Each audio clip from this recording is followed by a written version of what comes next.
विरोध करणाऱ्यांवरती 6 जणांवरती गुन्हे दाखल झाले.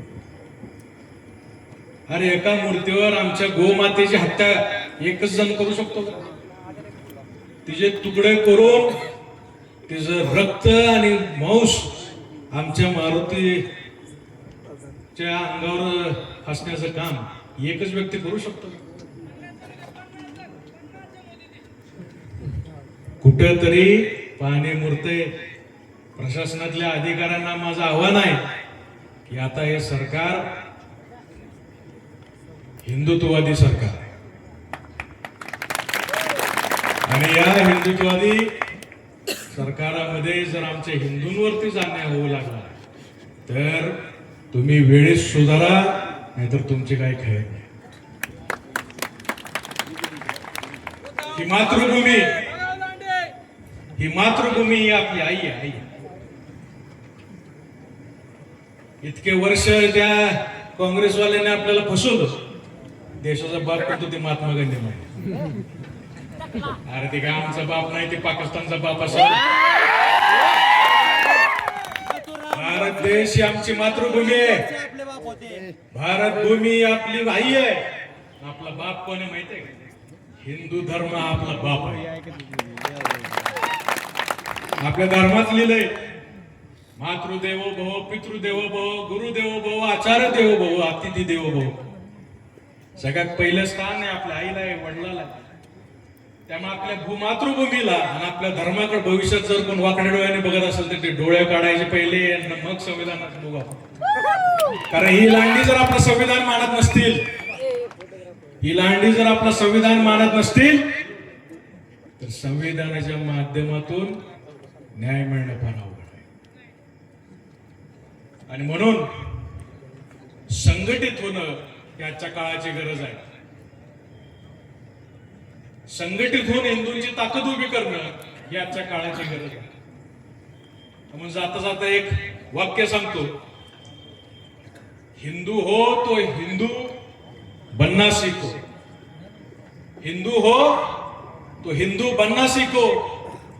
कंधों से ऊंची छाती नहीं होती. कंधों से ऊंची छाती नहीं होती, धर्म से बड़ी जाति नहीं होती. अरे दीपक ही नहीं रहेगा तो बाती का क्या करोगे? हिंदू धर्म ही नहीं रहा तो जाति का क्या करोगे? आणि म्हणून जाती मातीत आपण आपल्याला विभागून चालणार नाही. हिंदू म्हणून संघटित राहावं लागेल. हिंदू म्हणून आपण संघटित झालो. अरे 18 पगड जाती, 12 बलुतेदार या सगळ्यांना बरोबर घेऊन संघटित करून छत्रपती शिवाजी राजांनी आपल्या हिंदवी स्वराज्याची मूर्तमेढ स्थापन केली. आणि हिंदवी स्वराज्यामध्ये आपण संघटित झालो.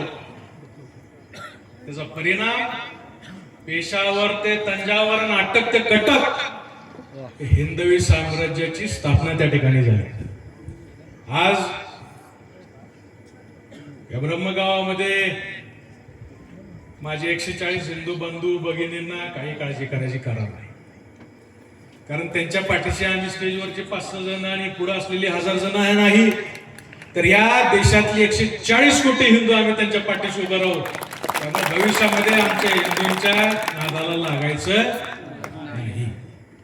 हे आज आम्ही आलो आणि बोललो आणि निघून गेलो असं नाही.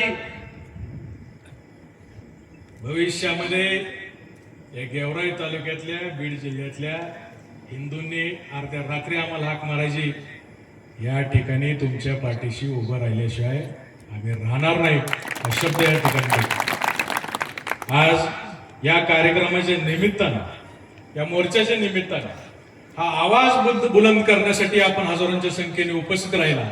इथून पुढच्या काळामध्ये सुद्धा राजकारण, जात ही बाजूला ठेवून धर्म म्हणून आपल्याला एकत्र यायचं हे लक्षात ठेवा. हिंदू जगला तर या देशामध्ये संविधान टिकल. हिंदू जगला तर देश सुरक्षित राहील. हिंदू जगला तर या जगामध्ये शांतता राहील, हे त्रिवार सत्य आज या मंचावर या ठिकाणी बोलतो.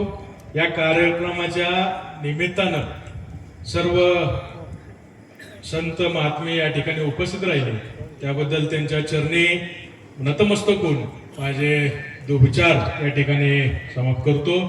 जय श्रीराम.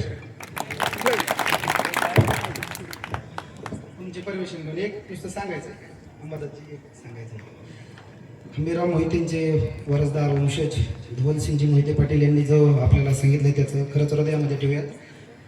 यामध्ये एक विषय आता जो ब्रह्मगावला झाला भैया, त्याच्या आधी काही दिवस आमची शाही पण पुसलेली नाही त्या बोटाची. आम्ही तुमच्या विचाराला तुम्हाला बघूनच आम्ही मतदान केलं, इथं आम्ही ते निवडून बी आणले. गडीच्या खाली एक गाव आहे, 2 वर्षापूर्वी एक घटना घडली. ती घटना अशी घडली की तिथं एक प्रार्थना स्थळ असतं, काय होतं तिथं जिलेटिनच्या कांड्या फोडल्या गेल्या. तो न्यायालयीन गोष्टीचा भाग आहे, तपासाचा भाग आहे भैया. त्या ठिकाणी आज त्या ठिकाणी ते जे 2 पकडले गेलेले कोण असतील ते, त्यांच्यावर देशद्रोहाचे गुन्हे आहेत. आणि त्या ठिकाणी अवघ्या अर्ध्या तासात स्थानिकचे लोकप्रतिनिधी, विरोधी पक्षनेते, सगळ्या पक्षाचे सगळे झाडून पुसून तिला गेलते भैया. पण या ठिकाणी ब्रह्मगावचं आमचं दुःख नाही हो.